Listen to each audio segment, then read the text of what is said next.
Bapak, para jemaah yang dimuliakan oleh Allah, taklim kita pada kesempatan ini ada beberapa keistimewaan. Apa keistimewaannya? Pertama, cuaca yang memang ngajakin kita buat mager di rumah, kan begitu ya? Cuaca seperti ini, habis hujan, masuk hujan rintik-rintik, enaknya mah kita ngopi di rumah, ya. Ngapain duduk di mana? Pakai dingin, juga ada amalannya ya. Tapi kalau kita mau duduk gitu loh.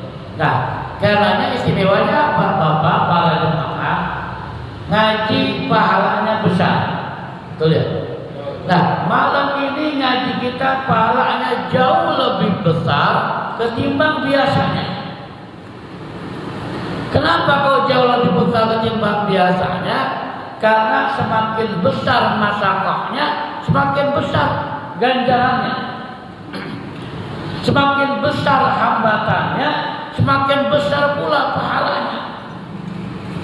Kalau ngaji cuaca normal ya, kita santai, besar pahalanya betul. Tapi cuaca seperti ini kita masih ngaji juga, jauh lebih besar daripada biasa. Kenapa? Godaan kita lebih berat ketimbang biasanya, gitu.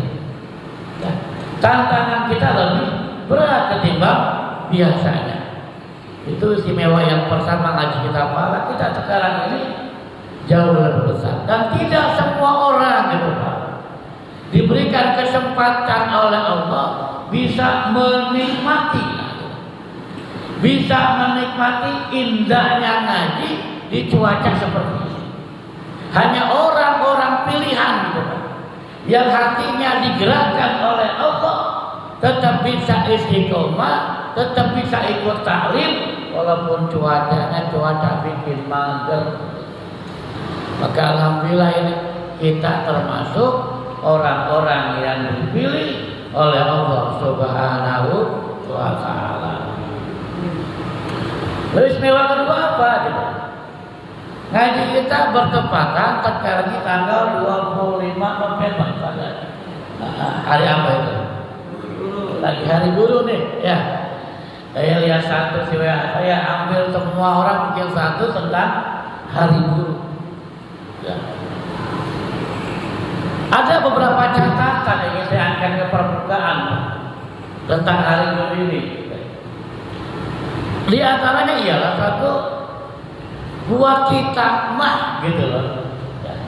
Buat kita mah diusahakan yang namanya hari guru itu bukan hanya tanggal 25 November. Kapan waktu, kapan jam, kapan menit, kapan hari, itu hari guru buat kita. Dan kalau tanggal 25 November nih ya, orang pada berbondong-bondong kepada santri atau para siswa ya, ngasih hadiah ke guru. Ada yang ngasih buket ya, ada yang ngasih kado, dan berbagai macam lah ya, tanggal 25 November itu. Salahkah mereka? Enggak salah. Ketimbang nggak bisa, betul ya? Ketimbang nggak bisa, enggak salah gitu. Yang dia bilang menghormati guru, mencintai guru, mentakjimi guru bukan hanya setahun sekali tanggal 25 November.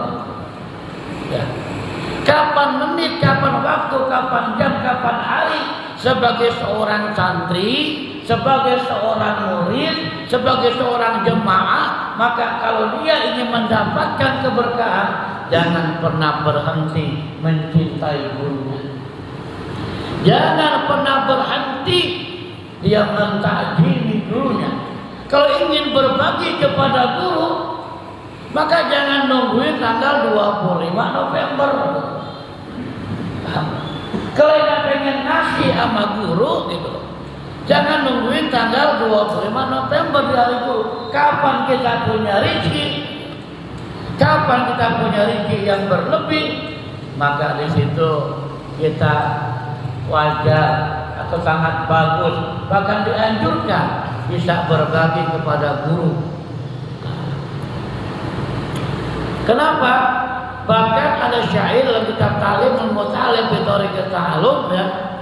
Di ta'limi arafin wahidin al-dirhamin.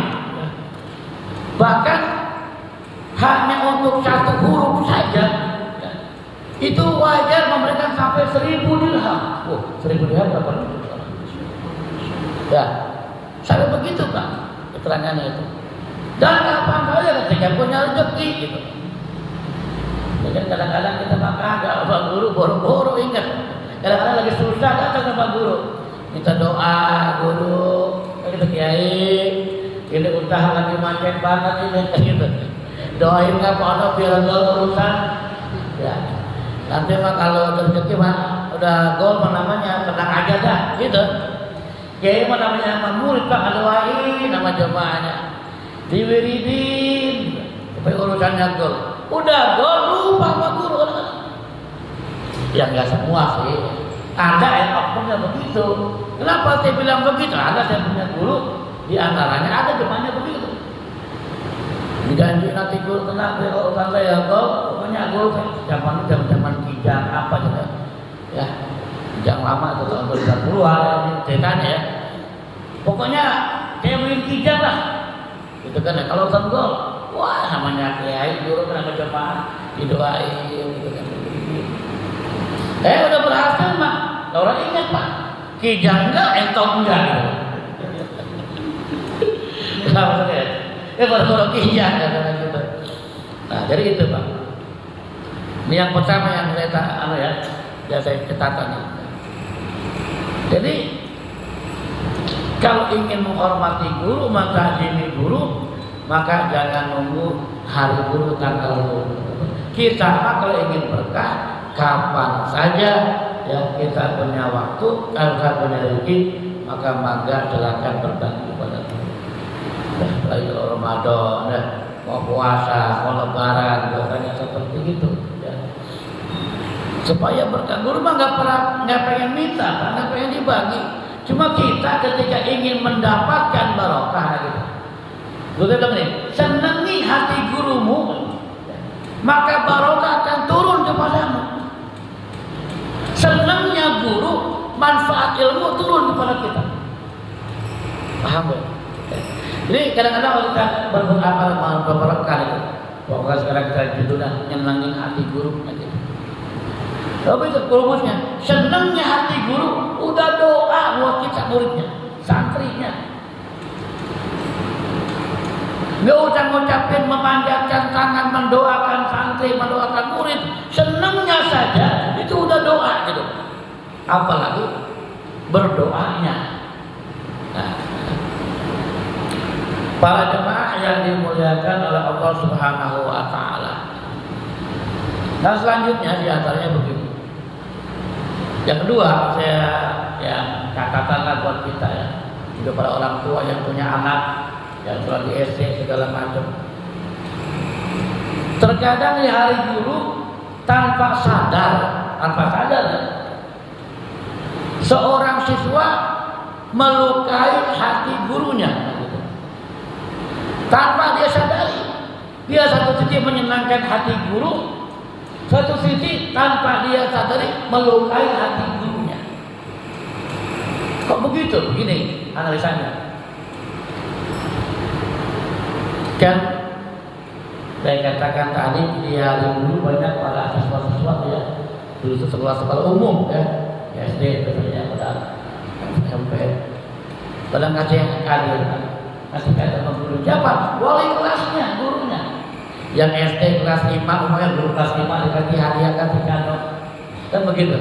Kadang pada wali sampingnya, emak-emaknya rembukan patungan sama teman-temannya buat kasih wali kelasnya. Guru kelas 6 begitu sama tiap kelas, gurunya, wali kelasnya dikasih kado. Berpikir mereka bahwa ada guru lain di situ, ada guru agama, betul gak? Ada guru bahasa Inggris biasanya, ada guru olahraga dan seterusnya. Itu nggak diberi. Yang dia berikan itu hanya wali kelasnya saja. Jadi tanda petik nggak semuanya, kan? Ada yang begitu gitu. Ada yang begitu tanpa sadar Kita nggak tahu perasaan hati guru-guru yang lain. Ini barangkali maaf ya, kita barangkali punya anak-anak SD atau istri kita biasa yang nganterin SD ya. Atau apa gitu yang sekolah ya. Ini hati-hati ini. Sekarang banyak ya fokus dengan wali kelasnya, tapi nggak memberi, nggak ingat sama guru bidang sani. Bilang guru bahasa Inggris, guru agama ya, nggak dikasih guru kelasnya doang, guru enggak kan gitu. Guru kelasnya malah dikasih kado, dikasih tas, hadiah, dikasih bebek doang sama bunga plastik gitu kan ya. Jadi bapak para jemaah, hati-hati. Jangan sampai ingin nyenengin guru, ya, tapi kita melukai hati guru yang lain. Sebab begini, siapapun mereka, apapun yang mereka ajarkan, itu guru kita. Jadi saya kan waktu saya sanawi ya, misalnya itu ada guru bahasa Arab, guru akidah, guru Kurdin, itu ya. Ada guru umum, matematika, fisika, kimia. Nah, ada murid itu yang membeda-bedakan. Kalau sama guru agama cium tangan bolak-balik. Tapi sama guru umum biasanya selamanya. Cuma guru umum gitu. Ya, dia bikin sampai ke Allah. Itu bahasanya begitu Pak. Ya. Guru agama bolak-balik. Nah, Kiai marah.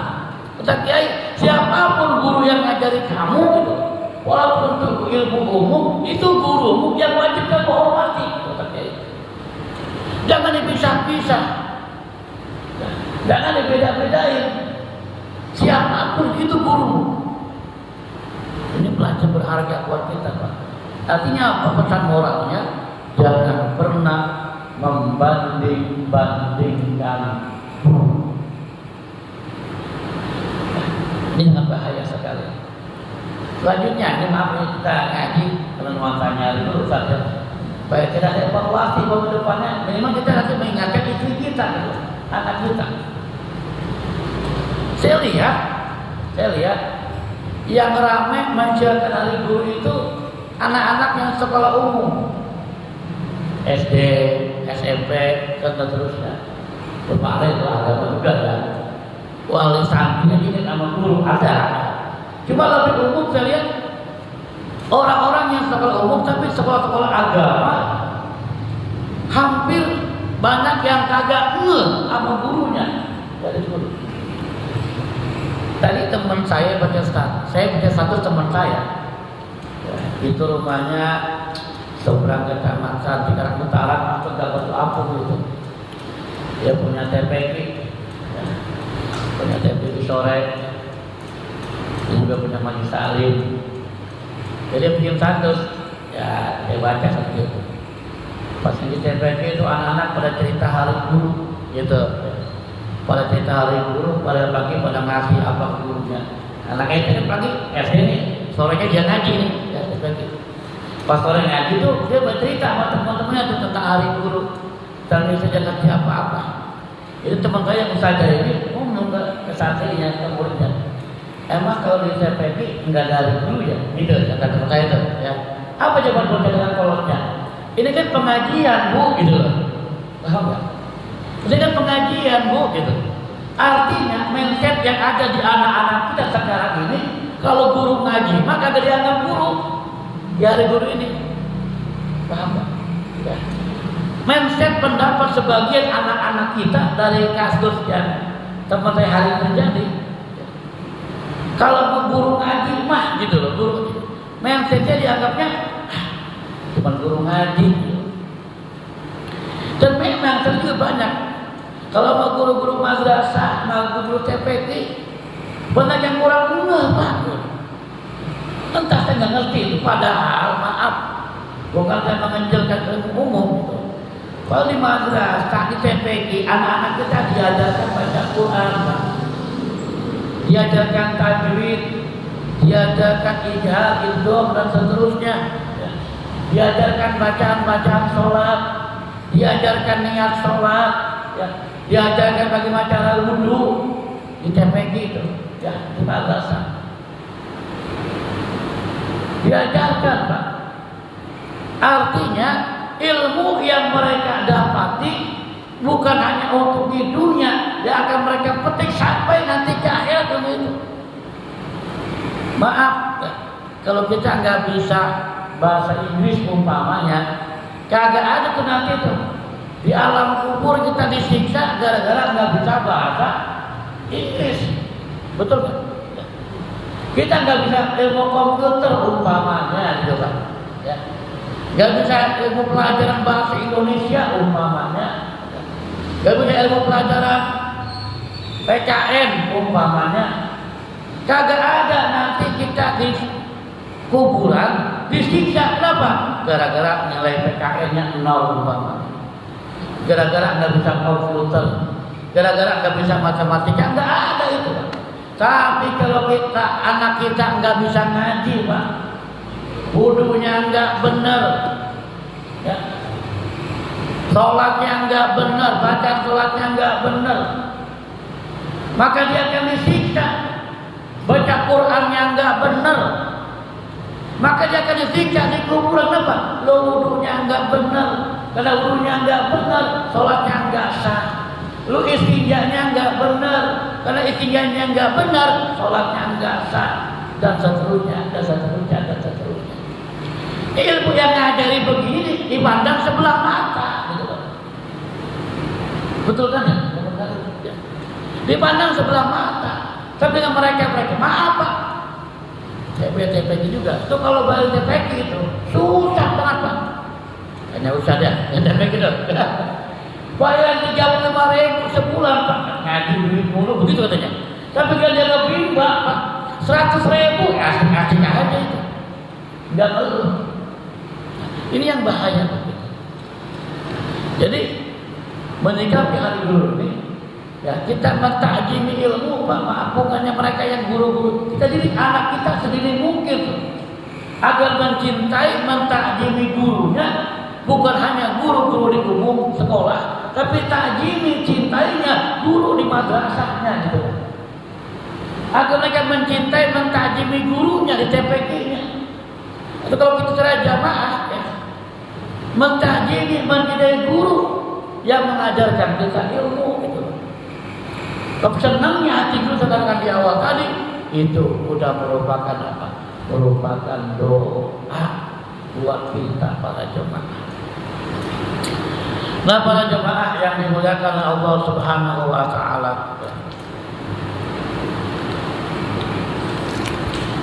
Karenanya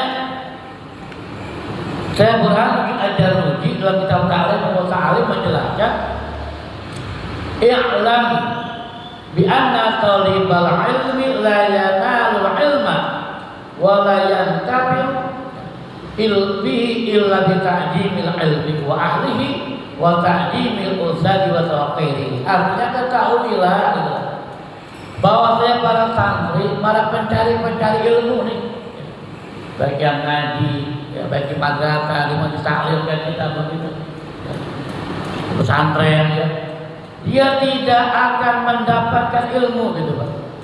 Dia tidak akan berhasil mencari ilmu, wala yantafi'u bihi, dan pula tidak akan bermanfaat ilmunya. Dia akan berguna ilmunya illa kecuali satu bitajimil ilmi, dia mengagungkan ilmu, wa ahlihi, dia mengagungkan ahli ilmu, wa ta'jimil ustadi, dan dia mengagungkan gurunya, wa tawqirihi, dan memuliakan gurunya. Itu rumus Pak. Jadi jangan harap kita akan mendapatkan ilmu yang barokah kalau kita nggak pernah mengagungkan ilmu, nggak pernah mengagungkan ahli ilmu, nggak pernah memuliakan guru. Jangan harap. Sebab kan begini ilmu Pak, ilmu mah jangankan banyak, sedikit aja kalau dia barokah akan manfaat Pak. Ya, manfaat buat kita, manfaat buat anak istri kita gitu. Gak usah banyak, dikit kalau barokah akan manfaat. Manfaat buat tetangga sekitar kita. Berapa banyak orang seperti itu, ilmunya dia gak tinggi, gak ahli kitab gitu. Kalau dia baca kitab yang kecil-kecil ada yang tipis-tipis umpamanya. Ceramah dia nggak bisa, tapi karena ilmunya manfaat, maka bisa manfaat buat dirinya, anaknya, istrinya, dan orang-orang sekitarnya. Tapi sebaliknya, ilmu biar banyak Pak, kalau dicabut keberkahannya, dicabut kemanfaatannya, jangankan buat orang lain, buat bininya, buat anaknya, buat dirinya aja itu ilmunya nggak berguna. Naudzubillah, naudzubillah. Qila hingga dikatakan ma wasala man wasala illa bi hurmati. Tidak akan sampai kepada derajat yang tinggi man wasala, orang-orang yang telah sampai kepada derajat yang tinggi illa bi hurmati, kecuali dengan penghormatan kepada gurunya. Artinya orang-orang yang mempunyai makom yang tinggi itu, mempunyai makom telah sampai ke derajat yang tinggi, menjadi orang alim, orang yang berkaromah, dia bisa sampai ke tahapan itu dengan sebab apa? Dia mempunyai hurmah, bil hurmah. Apa itu hurmah? Penghormatan, pengagungan, kecintaan kepada gurunya. Wa ma saqata man saqata illa bitarkil hurmah. Dan tidak akan jatuh kepada kenistaan orang-orang yang telah jatuh kepada kenistaan illa kecuali bitarkil hurmah, dia meninggalkan penghormatan kepada gurunya. Artinya orang bisa jatuh, penting bukan jatuh nyungsep Pak, artinya jatuh kepada derajat yang rendah gitu. Jatuh kepada derajat yang rendah dengan sebab apa? Dengan sebab dia meninggalkan kehormatan kepada gurunya, meninggalkan ketajiman kepada gurunya. Waqila, dan dikatakan al-hurmatu khairun minat ta'ati, penghormatan itu lebih baik daripada taat. Ala taro, tidaklah kau lihat berbeda ruji annal insana la yakuru bil ma'siyati wa inama yakuru bitarkil hurmati. Tidakkah kau lihat annal insana, bahwasanya manusia la yakfuru bil ma'siyati, dia tidak akan menjadi kafir dengan sebab berbuat maksiat. Ya, paling dia sampai ke dosa, ke afi orang maksiat. Wa inna ma yakfuru bitarkil hurmati, dan sesungguhnya dia bisa menjadi kufur gitu, bitarkil hurmati, dengan sebab meninggalkan pengagungan kepada Allah Subhanahu wa taala. Nah, para jemaah yang dimuliakan oleh Allah Subhanahu wa taala, karenanya mudah-mudahan ya, kita ini termasuk orang-orang yang bisa mempunyai ilmu yang bermanfaat, di antara yang dengan sebab apa? Dengan sebab kita mencintai dan mengagumi guru-guru kita. Pun kalau anak kita ingin barokah ilmunya gitu, kalau anak kita juga ingin manfaat ilmunya, cintai juga guru anak kita gitu Pak. Kita punya anak yang pesantren umpamanya, punya anak yang di madrasah, ya, punya anak yang di MDA dan seterusnya ya. Kalau pengen anak kita ilmunya manfaat, kita pun hormati guru anak kita, laksana kita menghormati guru kita. Itu rumus itu Pak. Jangan harap anak kita akan mendapatkan ilmu yang barokah. Jangan harap anak kita akan mendapatkan ilmu yang bermanfaat kalau kitanya suul adab dengan guru anak kita. Coba lihat ya. Jangan harap anak kita akan mempunyai keberkahan ilmu. Kalau kita sebagai wali santrinya suul adab dengan guru anak kita. Lihat sampai-sampai Imam Ali mengatakan, ana abdun man alamani harfan wahidan irsyaba wa insya istaraqa wa insya a'taqa. Jadi kata Imam Ali, ana abdun man alamani harfan wahidan. Saya siap menjadi budak, seorang hamba, seorang budak. Siapa?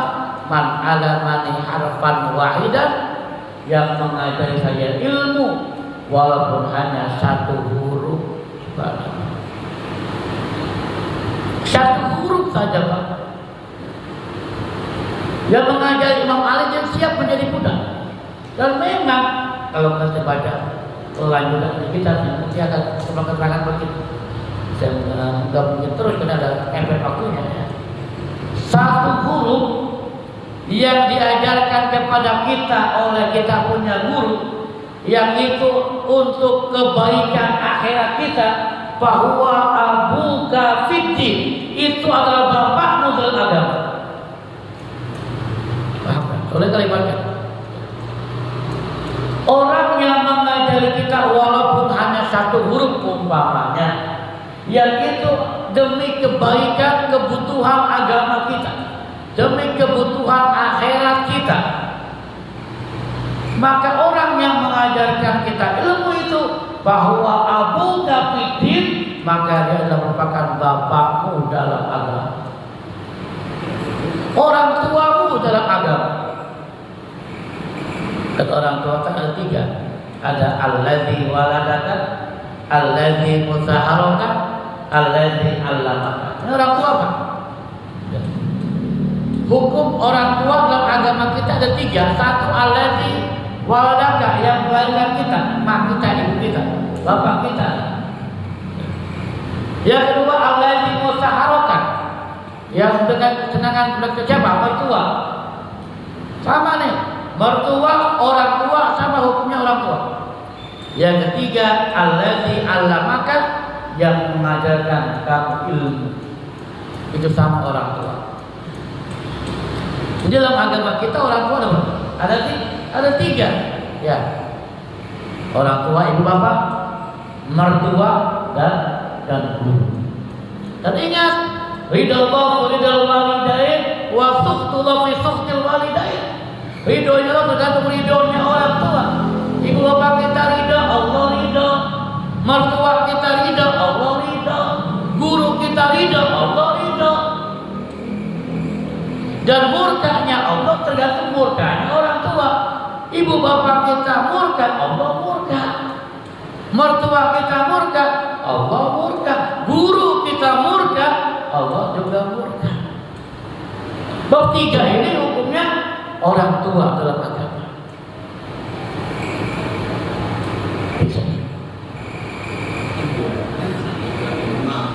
Lagi ada surat luar.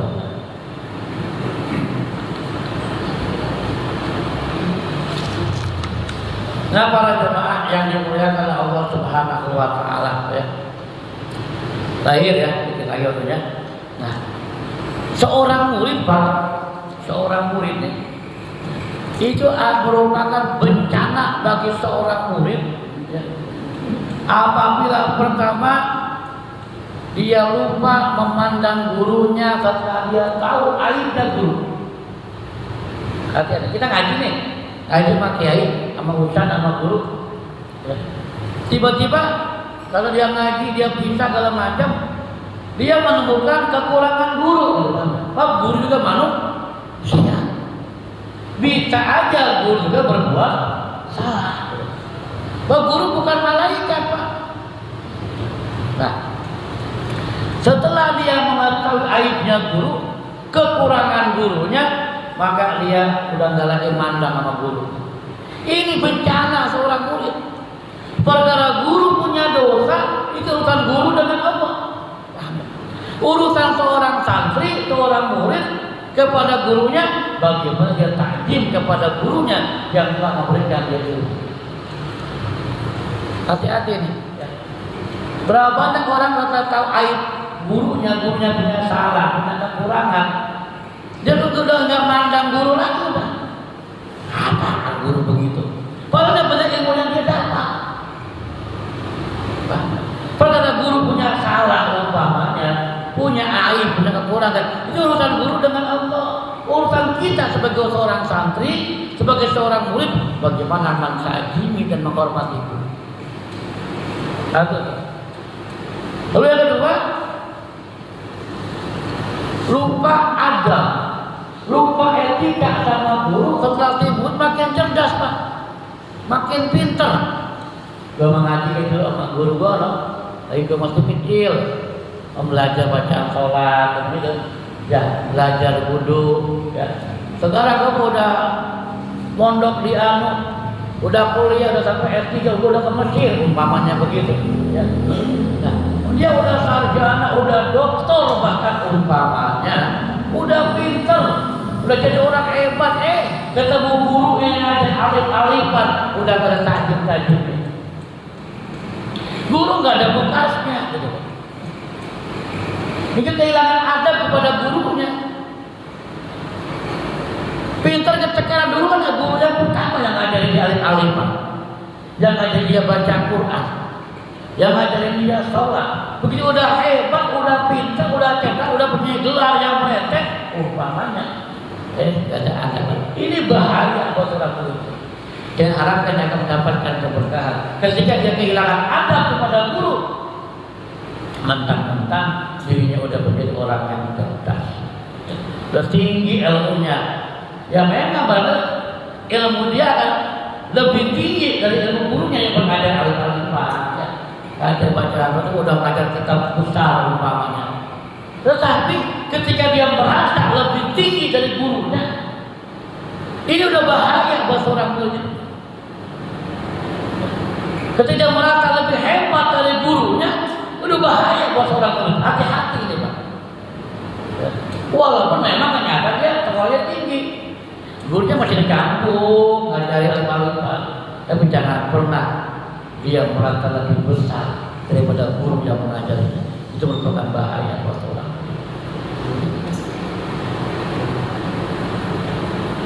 Yang ketiga apa dia terbayang?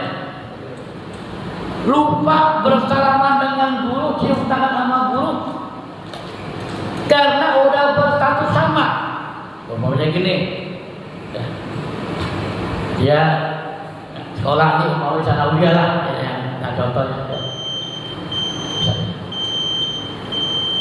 Jadi apa ya? Sekolah sanawiyah nih, kemudian dia punya guru, dia lulus kuliah, kemudian dia jadi guru juga, ngajar di sekolah yang sama. Itu sama tuh, sama-sama guru. Ya, itu banyak kehilangan adab. Apalagi gurunya cuma S1, dia udah S2 umpamanya tuh, ngajar bareng. Lalu dia enggan cium tangan kepada gurunya. Ini bencana seorang guru. Maka mudah-mudahan kita para jemaah ya, Allah selamatkan kita daripada bencana-bencana ilmu. Allah berikan kita keberkahan ilmu. Anak-anak kita ilmunya barokah dan manfaat ya. Cukup biaya pendidikan oleh Allah Subhanahu wa taala. Terima kasih, ini yang dapat saya sampaikan. Akhiran, assalamualaikum warahmatullahi wabarakatuh.